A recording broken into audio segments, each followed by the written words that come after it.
But despite being demoted by the King and kicked out of the Royal Lodge, the actual prince, not the singer, it has painted a poor perception of the royal family, you'd have to say, and that's probably reflected in this poll. The poll showed that 60% of Australians want Andrew removed from the line of succession. Now, it's not all bad news for King Charles. Respondents weren't directly asked about the King's handling of the Andrew controversy, but Charles's positive performance rating and likeability ratings have grown nicely, which I suppose shuts down calls for the King to step aside and get William to come through as the new King. But there are obviously still questions about the future of the monarchy in this country and rising interest in a republic. I know the Prime Minister, Holly, said after the Voice referendum went down, because the plan was if that got up, the Republic would be the next one. Yeah, they even had an assistant minister. Yes, for the Republic. This away. Correct.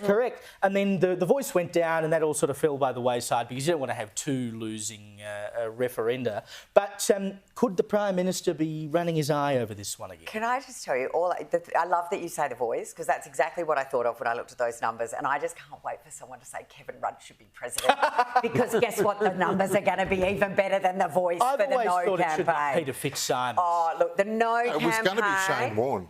There's no question. It was going to be Shane Warne. You could have got people behind that. You could have got people behind Shane Warne. Seriously, but no, like, as soon as Kevin Rudd's name comes in, or Malcolm Turnbull's, or Peter Fitzsimons, welcome to the Voice Mark II, and it's going to be even better for the no vote. Well, the Prime Minister was out, Jamie, during the week, obviously talking about the 50th anniversary of the dismissal, and was sort of using that to reignite the idea of a republic. And I thought, oh no, don't tell me he's actually going to give this one a go. Like, I know he feels quite confident after winning 94 seats, and rightly so, he should. It was a blinder of a campaign and a result that he got. Yeah. But I'm not sure that this is going to be a winner, because you can have all the polling in the world that says support is going up, but of course we know what happened last time. The Republicans cannot settle on a model.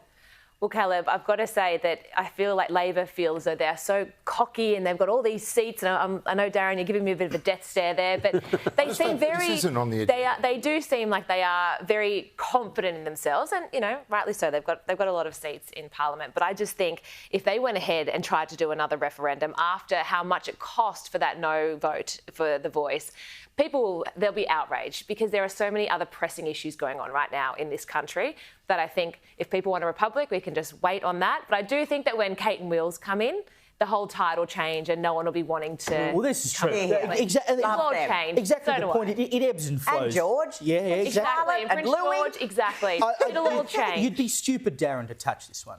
Absolutely. I don't think it will be touched. The Queen Elizabeth was incredibly popular. People either admired her, loved her, respected her, but she ran a tight ship and everyone was kind of respectful of that. Charles has been better than expected, I think, and that's good for the monarchy. The kids are popular, Kate's popular. Like, I just don't see why anyone's going to touch it. Yep. And I don't think we're going to see an intervention of the type that we had with Whitlam. And I'm not trying to rake over those coals. We're not going to see an intervention like that again in Australian politics. So it's largely a figurehead.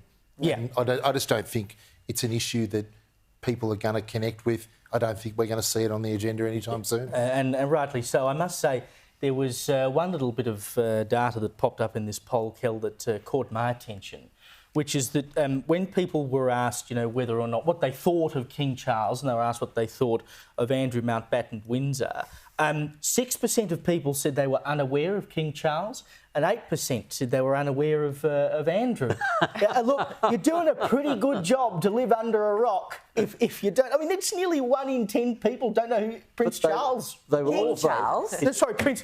King Charles. So I was going for Prince You're Andrew. one of them. I was going for Prince Andrew. OK, look, and all of them will vote. And it's one of the reasons why in every referendum we usually say no. It's the Australian instinct. If the bike ain't broke, don't fix it, and it don't look like it's broke. And the English monarchy is going to survive. It survived the madness of King George III. If it can survive that, it can survive Meghan Markle, right? and long may that remain the case. But can I say, we need both parties to back it to get any referendum. Yeah, of course. And so the most likely next one's 4-year terms, I'd think. Yeah. But it's not going to be a republic. It's not going to happen. It's a lesson we learned from The Voice, right?